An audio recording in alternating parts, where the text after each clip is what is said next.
நாட்டில் உள்ள வழிபாட்டு தலங்களில் அரசியல்வாதிகள் தங்களின் அரசியல் சுயநலத்தை செயல்படுத்துவதை தவிர்க்க வேண்டும் என்றும், வழிபாட்டு தலங்களின் புனிதத்தை எந்தவொரு அரசியல் கட்சியும் மாசுபடுத்தக் கூடாது என்றும் ஒற்றுமைத்துறை துணை அமைச்சர் சரஸ்வதி கந்தசாமி வலியுறுத்தியுள்ளார். முன்னாள் பிரதமர் டத்துஸ்ரீ நஜீப்பை ஆதரித்து இன்று பத்துமலை திருத்தலத்தில் அவருக்கு ஆதரவாக மஇகா பேரணி நடத்தவிருப்பதை தாம் அறிந்துள்ளதாக அவர் தெரிவித்தார். பத்துமலை திருத்தலத்தை இதுபோன்ற அரசியல் கூட்டங்களுக்கு பயன்படுத்த அனுமதிப்பது வழிபாட்டு தலங்களின் புனித தன்மையையும் நடுநிலைமையையும் தவறிய செயலாகும் என்று அவர் சுட்டிக்காட்டினார். இதுபோன்ற செயல்கள் எதிர்கால தலைமுறையினருக்கு மோசமான முன் உதாரணமாக அமைந்துவிடும் என்றும் அவர் தெரிவித்தார். வழிபாட்டு தலங்கள் அரசியல் நிகழ்ச்சி நிரல்களுக்கு பயன்படுத்தப்படும் போது நல்லிணக்கத்தை மேம்படுத்துவதற்கு பதிலாக அது பிளவுகளை உருவாக்க வழிவகுக்கிறது என்று அவர் தெரிவித்தார்.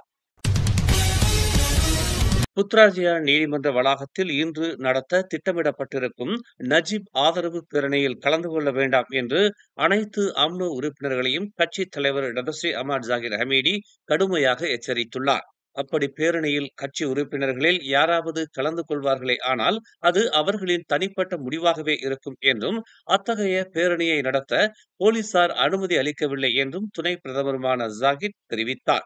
கட்சியின் வழிகாட்டுதல்களை உறுப்பினர்கள் அவசியம் பின்பற்ற வேண்டும் என்று கேட்டுக்கொண்ட அவர், கட்சியை பிரதிநிதித்து அதிகாரப்பூர்வமாக அதில் கலந்து கொள்வதை தவிர்க்குமாறும் அவர் வலியுறுத்தினார்.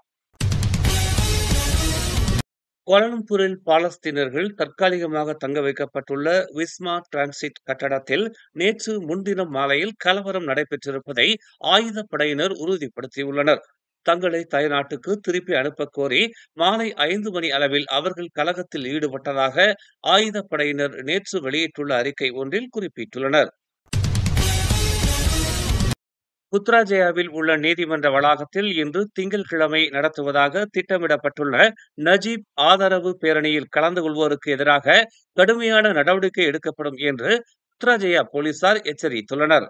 2012 அமைதியாக ஒன்று கூடுதல் சட்டத்தில் விவரிக்கப்பட்டுள்ளது போல் இடங்களின் உரிமையாளரிடமிருந்து அனுமதி பெறப்படாததால் அப்பேரணியில் கலந்து கொள்ள பொதுமக்கள் அனுமதிக்கப்படவில்லை. சட்டத்திற்கு விரோதமாக அப்பேரணி நடத்த திட்டமிடப்பட்டுள்ளதால் அதில் கலந்து கொள்பவர்களுக்கு எதிராக போலீசார் கடுமையான நடவடிக்கை எடுப்பார்கள் என்று புத்ராஜயா போலீஸ் தலைவர் ஐடி ஷாம் முகமது நேற்று வெளியிட்ட ஒரு அறிக்கையில் எச்சரிக்கை விடுத்துள்ளார். சாலை தடுப்புகளும் கூடுதல் சோதனைகளும் மேற்கொள்ளப்படும் என்றும் அவர் தெரிவித்தார். முன்னாள் பிரதமர் நஜீப்பிற்கு ஆதரவாக இன்று நடைபெறவிருக்கும் பேரணியில் அம்னோ பங்கேற்காமல் தவிர்ப்பதற்கு காரணம் பங்கேற்றால் ஆட்சியை இழக்க நேரிடும் எனும் பயம்தான் என்று பாஸ் கட்சியின் உதவி தலைவர் டாக்டர் முகமது அமார் நிக் அப்துல்லா தெரிவித்துள்ளார். மாமன்னர் போராட வேண்டாம் என்றும் அம்னோவை பேரணியில் பங்கேற்க வேண்டாம் என்றும் குறிப்பிடவில்லை. ஆனால் அம்னோ நஜீப்பிற்கு ஆதரவாக நடத்தப்படும் பேரணியில் பங்கேற்காமல் பின்வாங்கி இருப்பது அம்னோ பயந்து ஒதுங்குவதாக உள்ளது என்று அவர் விமர்சித்துள்ளார். நஜீப் அம்னோவின் தலைவராக இருந்தவர். பாஸ் கட்சிக்கு இருக்கும் துணிச்சல் கூட ஆட்சியில் இருக்கும் அம்னோவுக்கு இல்லை என்று அம்னோவை அவர் கடுமையாக சாடினார். சரவாக் கோச்சிங் நகரில் வெள்ளிக்கிழமை பொது நடவடிக்கை படைப்பிரிவினர் மேற்கொண்ட சோதனை நடவடிக்கையில் 30 லட்சம் வெள்ளி பெறுமானமுள்ள கடத்தல் சிகரெட்டுகளும் மதுபானங்களும் பறிமுதல் செய்யப்பட்டன. 1777 பெட்டிகள் அடங்கிய வெண்ணிற சிகரெட்டுகள், 695 பெட்டி பிரேத்திக் சிகரெட்டுகள் மற்றும் மதுபானங்களும் பறிமுதல் செய்யப்பட்டன. மேலும் செய்திகளை தெரிந்து கொள்ள தமிழ் மலர் நாளிதழை பாருங்கள். உடனுக்குடன் செய்திகளை தெரிந்து கொள்ள தமிழ் மலர் இணையதளம், தமிழ் மலர் செயலி மற்றும் மலர் டிவி யூடியூப் சேனலை வலம் வாருங்கள்.